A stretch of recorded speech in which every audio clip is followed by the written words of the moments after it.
We'll now explore the anatomy of a C++ program. So if you want to comment multiple lines, you can do it using the / and star. And you can end that comment by using the star and /. Now you use the / if you want to do multi-line comments. If you would rather do a single line comment, you may also use the double /. Now comments are used for brief explanations or descriptions of a code snippet. In the next line, we'll see here that we have a hashtag sign, and a hashtag in C++ is a directive which is read and interpreted by what is known as the preprocessor. Blank lines have no effect on a program. They simply improve the readability of the code. The next line tells the compiler that we're going to write or define a function called main. The open curly brace indicates the beginning of main's function definition, and the closing brace indicates its end. Within the function block is the first statement that will execute when we run our program, followed by a return statement.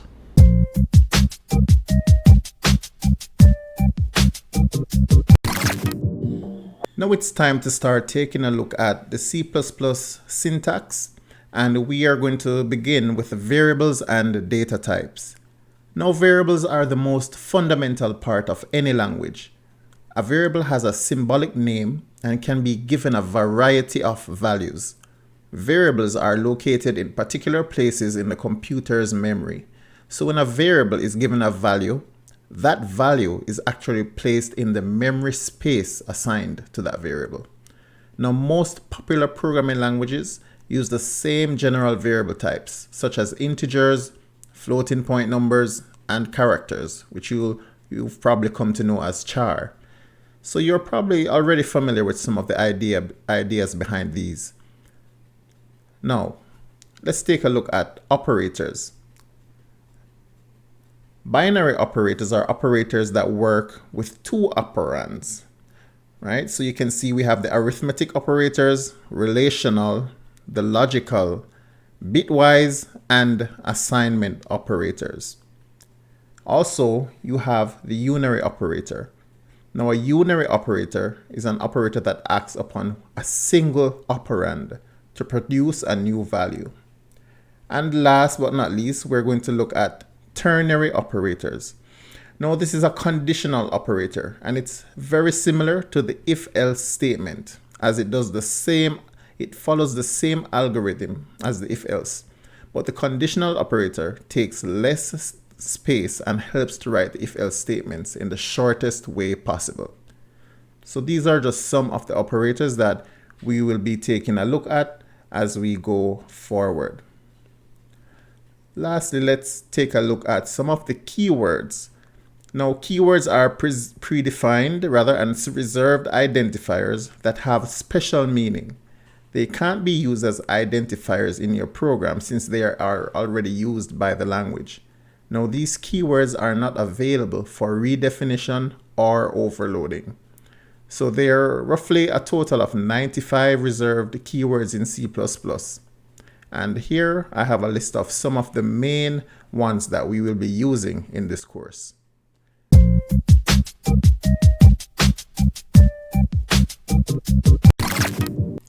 So programming is not limited only to printing simple texts on the screen.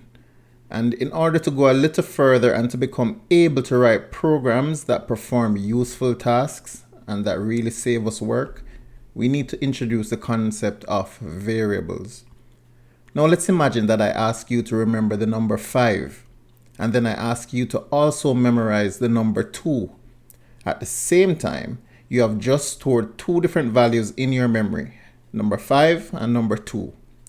Now if I ask you to add the first number to the second number, you should be retaining that the numbers 5 plus 2 will equal 7, all in your memory. Then we could, for example, subtract these values and obtain the result.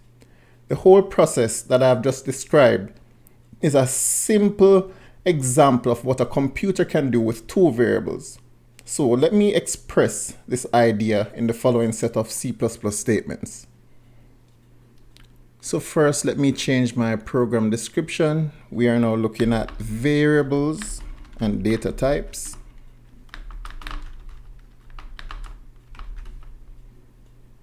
And we can remove this print statement. So first, I am going to do what is called variable declaration. So we're going to declare our variables. So in this case, in our simple example, I'm just going to use int variable 1 and int variable 2. Right, so we have now declared two variables for use in our program. So now what we want to do is assign values to our variables.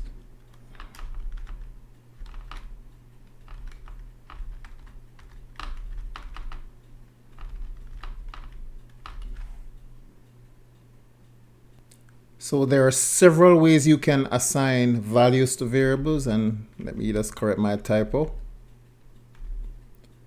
But in this example, we're going to use the assignment operator, or otherwise known as the equal sign. So for our first variable, we will set it equal to 5. And we will set variable 2. And you can see the IntelliSense in my IDE giving me some help. We're going to set variable 2 equals to 2. Right, so we have just assigned two values to our variables.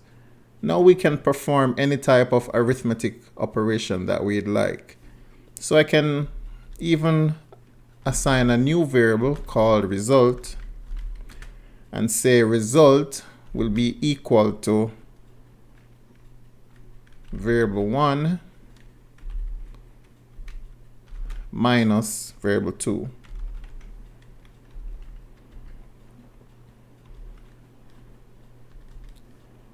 And now we can print the result of this. So we can say std cout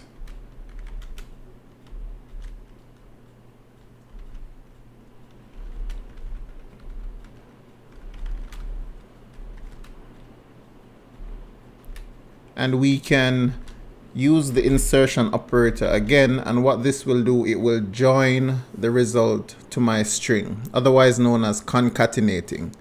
So we can put result, and at the end of this I can put an end line, which is similar to the / end character. And you know that this puts your string or statement in a new line. So that's what the end line does. Now you'll see here that we have an error under end line. So this is an end L, not an end 1. And the reason for this, it is pretty much saying that it doesn't recognize end line because it is undefined. And the reason for this is that it is also a part of the std namespace, right? So in order not to have to keep on typing std and the scope resolution operator, which is the double colon, what we can do is just add that namespace to our project. So instead of always typing std when we want to print or through a new line, we can simply say using namespace standard library, and now there will be no need for the std statement. So we can go ahead and remove it because we're now including the standard library in our source file. So now instead of always typing std : and you can see here the definition tells us that it resolves to the std standard library. Okay, so we can now run our program, of course, Control and F5. And we see here that we get the result is 3. Okay, so that was a very simple example on how to declare a variable, assign values to them, and perform a very basic arithmetic operation and then print the result. So it is also worthwhile to note that the cout and the insertion operator, that they know how to treat an integer and a string differently. So it may seem obvious, but if we send it a string, then it knows to print the string as text. And if we send it an integer, they print it as a number. And it can also do arithmetic operations right in the cout statement as well. So if we were to add, for instance, 10 to our result and run it, then it would automatically know that it should add 10 to our result. So this is an example of operator overloading, and this is a key feature of C++, and we will definitely be taking a look at how to overload operators later down in this course.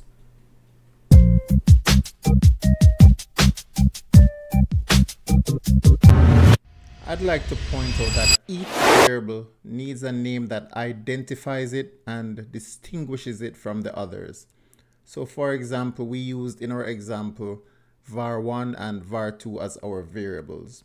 Okay, but in a real life example and in production code, your identifier or variable name needs to be a name that makes sense, that when you look at it, you can tell exactly, or you can deduce what this variable is supposed to store. All right. So a valid identifier is usually a sequence of one or more letters and digits. It can also include underscore characters. So spaces, punctuation marks, and symbols cannot be a part of an identifier. So remember, you can't use a C++ keyword as a variable name. And in the previous PowerPoint slide, I showed you a list of keywords. And remember, a keyword is a predefined word with a special meaning, such as int, class, if, while, and the others that were shown in that list. So some of the rules for writing identifiers are that you can use upper and lowercase letters, you can use digits from 1 to 9, and of course, as I said before, you can use underscore. Right? So the first character must be a letter or underscore. It cannot be a number.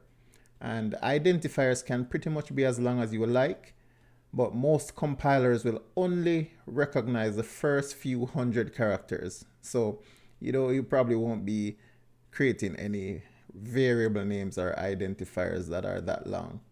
So the compiler can distinguish between upper and lowercase letters. So for instance, in our example, var